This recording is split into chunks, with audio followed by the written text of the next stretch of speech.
阳光炙烤着大地，正是困人天气。魏无羡拎着个酒壶，大摇大摆从外走进莲花坞里。他现在起床了就跑出去混迹于云梦的各种酒楼，太阳下山了才回来。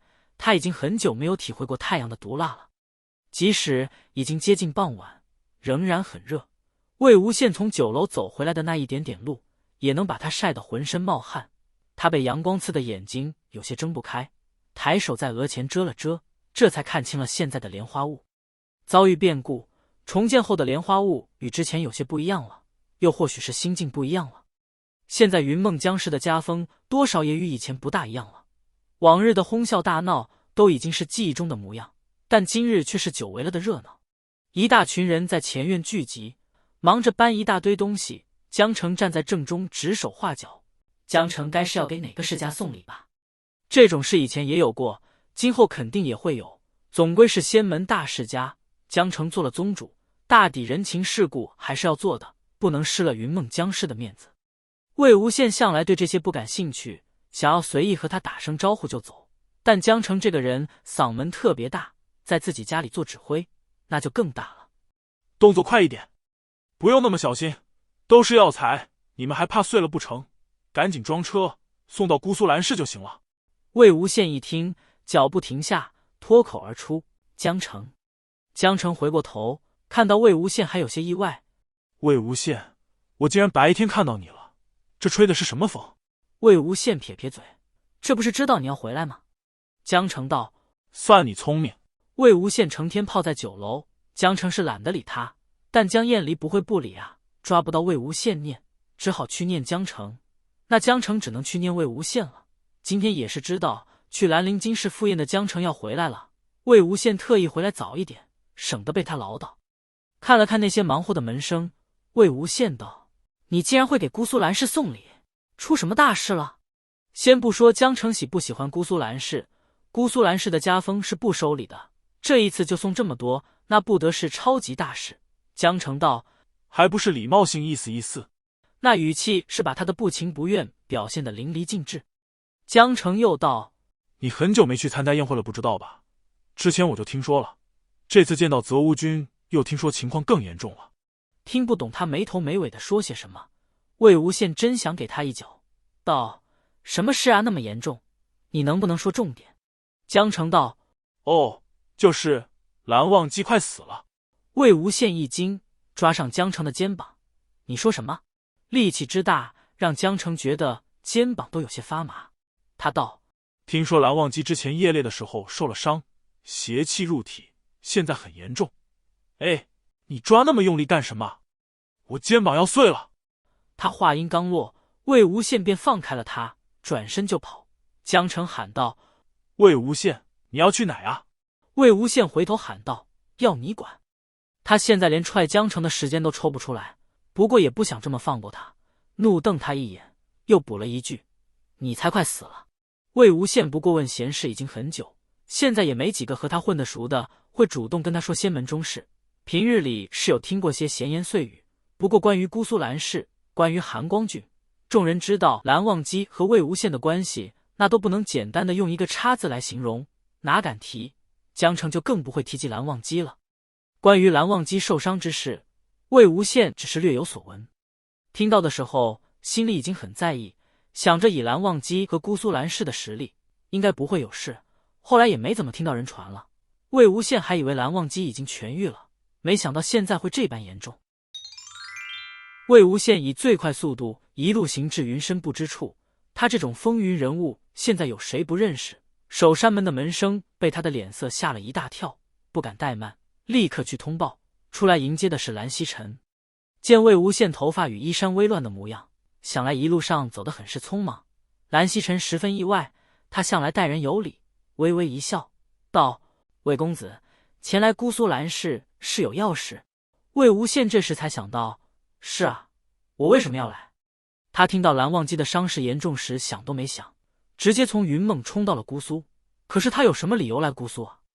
要说自己是来看望蓝忘机的，别说蓝曦臣了，他自己都不信。魏无羡轻咳一声，转了转陈情，装模作样道：听闻韩光俊身体不适，云梦江氏甚是关心，备了些薄礼，我是过来探望韩光君的。”这理由还勉强能说得过去，但蓝曦臣看着他周围空无一物，保持着微笑。哪有人过来送礼却不带东西的？魏无羡又道：“拉东西的队伍太慢，在后面，过2天就到了。”蓝曦臣道：“如此，便多谢魏公子。”入了云深不知处，魏无羡稍有些惊喜。当年云深不知处曾被大火烧毁，如今看得出很多房屋都是新建的，但与他年少在这里求学时所见的云深不知处仍是一模一样。物有新物，景仍旧景。魏无羡以前觉得这里太过严肃死板，但如今忽的还是有些怀念。蓝曦臣先将他带到雅室，叫人上了茶，道：“我已让人去准备客房，魏公子暂且在姑苏兰氏等候云梦江氏的队伍吧。”魏无羡面上谢过，心里庆幸，幸好还真准备了东西，不然这回就尴尬了。他与蓝曦臣并没有什么可聊的，喝了2口茶。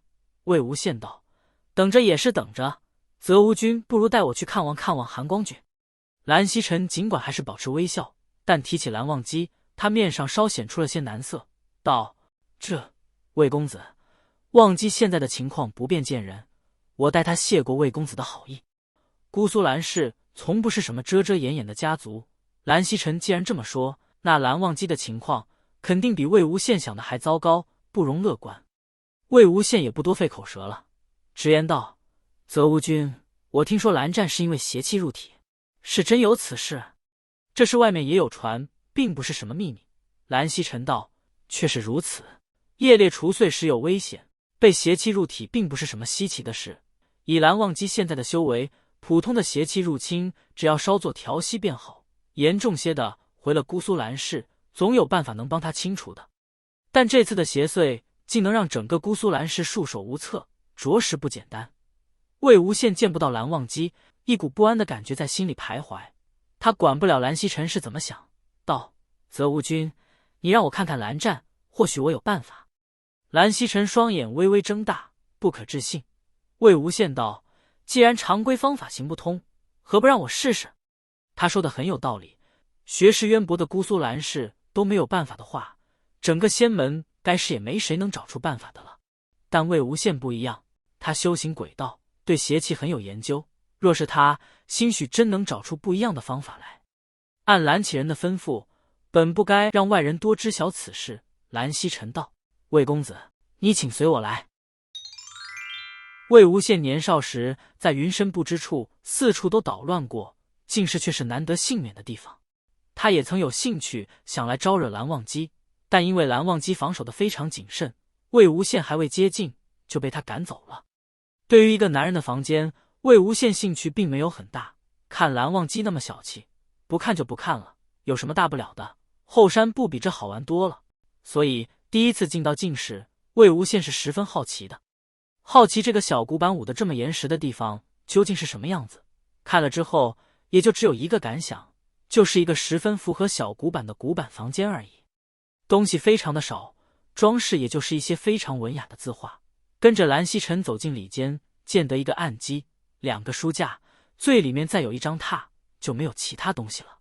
魏无羡还未来得及腹诽几句，抬眼看到躺在榻上之人，便什么都忘了。蓝忘机躺在榻上，本来就白皙的脸上毫无血色，即使睡着也紧紧锁着眉，好似强忍着痛苦。魏无羡快步走到床边，喊了一声：“蓝战！”蓝忘机没有任何反应，还是那般躺着。蓝曦臣道：“半月前忘机受了些伤回来，倒下后就没有再醒来，半个月了，难怪如此消瘦。”魏无羡顾不得礼节，伸手去碰蓝忘机的额头，手下异常的冰凉，蓝忘机的身体冷得像个冰块。一休怎么说？蓝曦臣道：“邪气入体，体内的灵气自动与之抗衡，2股力量相冲，导致身体支撑不住。”魏无羡颔首道：“蓝战有没有说是遇到了什么东西？”